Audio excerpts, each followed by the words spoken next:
Hello বন্ধুরা, শুভ সকাল। তো আশা করি তোমরা ভালো আছো, আমরাও খুব ভালো আছি। সকালবেলা এখন আমাদের রান্না বান্না হবে, তার জন্য এখানে নিয়ে নিয়েছি পালং শাক। দেখো, জমির টাটকা শাক একদম। আর এখানে রয়েছে একটা বেগুন, এই বেগুনটা দিয়ে শাক দিয়ে রান্না করা হবে। আর এদিকে রয়েছে আলু, ফুলকপি, টমেটো, আর এখানে রয়েছে আদা। তো ফুলকপি, আলু, টমেটো দিয়ে একটা সবজি বানানো হবে। তো চলো বন্ধুরা, তোমরা দেখতে থাকো, আর ভালো লাগলে অবশ্যই আমার চ্যানেলটা সাবস্ক্রাইব করে দিয়ে আমার পাশে থেকো।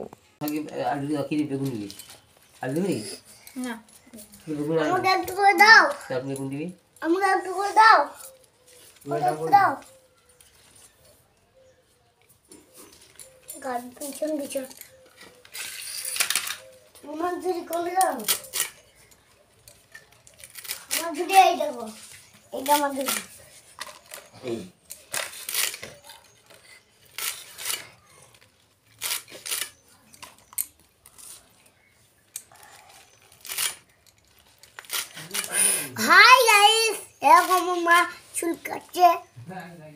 দেখো বাঁধাকপি কাটছে, ঘাট ঘাট ঘাট ঘাট ঘাট ঘাট ঘাটার ঘাটার ঘাটার ঘাটার ঘাটার ঘাটার ঘাটার। তো দেখো বন্ধুরা, আমি এখন শাকটা কেটে নিচ্ছি, পালং শাকগুলো। আর ছেলে আমাকে এখানে ভীষণ বিরক্ত করছিল আমি যখন কোনো কাজ করতে আসি।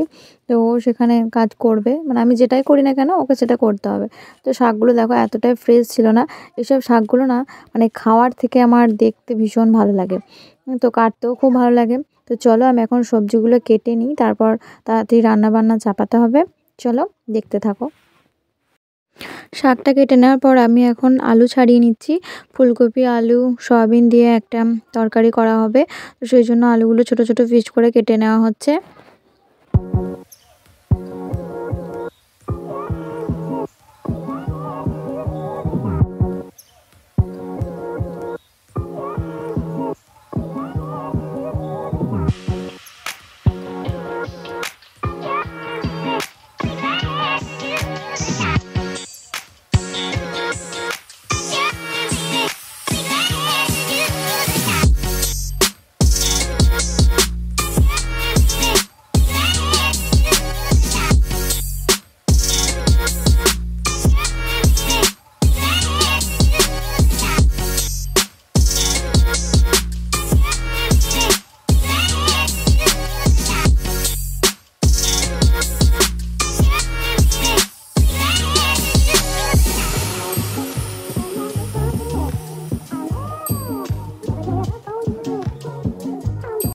আমার তো সবজি কাটা হয়ে গেছে, কিন্তু আমার ছেলের এখনও কাজ শেষ হয়নি। আমার ছেলে দেখো এখনও শাক কাটছে বসে বসে। তো এখন কি রান্না করবে কে জানে, ওই জানে যে কি রান্না হবে। এখন কুচি কুচি করে ছুরি দিয়ে শাক কাটছে, তো আমাকে বলছে দেখো তুমি বটিতে শাক কাটো আর আমি ছুরি দিয়ে কাটছি। তো আমি বললাম হ্যাঁ, আমরা তো গ্রামের মানুষ, তার জন্য বটি দিয়ে কাটছে, তুমি তো শহরে থাকো সেই জন্য তুমি ছুরি দিয়ে কাটছো। তো কাজ করতে ভীষণ ভালোবাসে, যখন আমি কাজকর্ম করি ও আমার সঙ্গে সঙ্গে কাজ করে। আর এখানে দেখো সবজিগুলো সব কাটা কমপ্লিট হয়ে গেছে, আর দেখতে কত সুন্দর লাগছে দেখো, একদম ফ্রেশ ফ্রেশ সবজি। আর এখন আমি খেয়ে নিচ্ছি একটু জিলিপি। তো ব্রেকফাস্টে আজকে সেরকম কিছু খাওয়া হয়নি, খুব একটা আমার খিদে ছিল না। তো ভাবলাম চলো একটা জিলিপি আছে, এটা দিয়েই খেয়ে নিই। আমাদের রান্না বান্না চেপে গেছে। তো কড়াই প্রথমে তেল দিয়ে নিয়ে শাক আর বেগুনটা ফেলে দেওয়া হলো। তো এটাকে ভালো করে নাড়াচাড়া করতে হবে। আর শীতের সময় তো এই শাক খেতে খুবই ভালো লাগে। সাথে যদি একটু শিম আর মূলো থাকতো তাহলে ভালো লাগতো, বাট আমাদের শিম মূলো কোনোটাই বাড়িতে ছিল না, সেই জন্য আমরা বেগুন দিয়ে রান্না করছি। তো দেখো একটু তেলটা আমাদের বেশি দেওয়া হয়েছে, কারণ আমরা শাকে একটু তেল বেশি দিয়েই খাই। তেল বেশি দিয়ে খেলে আমার মনে হয় যে খেতে আরও টেস্টি হচ্ছে। তো চলো শাকটা রান্না করে নেওয়া যাক। এখন দিয়ে দেওয়া হলো একটু নুন, আর সাথে দিলাম হলুদ।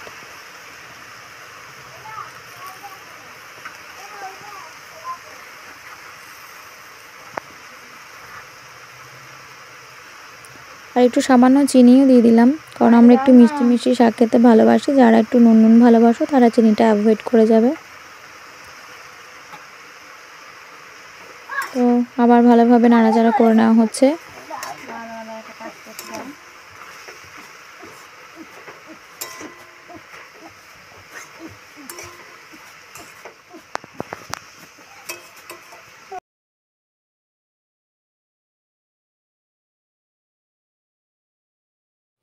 ফুলকপিটা ভালোভাবে নুন হলুদ মাখিয়ে রেখে দেওয়া হয়েছে। আর এখন দেখো শাকটা প্রায় হয়ে এসছে, তো ভালোভাবে সেদ্ধ হয়ে গেছে, দেখতেও ভালো লাগছে। তো এই মুহূর্তে আমরা শাকটা নামিয়ে নিলাম। ফুলকপি আলু তরকারিটা রান্না করে নেওয়া হবে, সেই জন্য এখন কড়াইয়ে ভালো করে তেল দিয়ে ফুলকপিগুলো ভালো করে কষিয়ে নেওয়া হচ্ছে। আর এখন একটু দিয়ে দেওয়া হলো আলু, বেগুন, টমেটো, যে সবজিগুলো আমি কেটে রেখেছিলাম, তো সেগুলো দিয়ে দেওয়া হলো।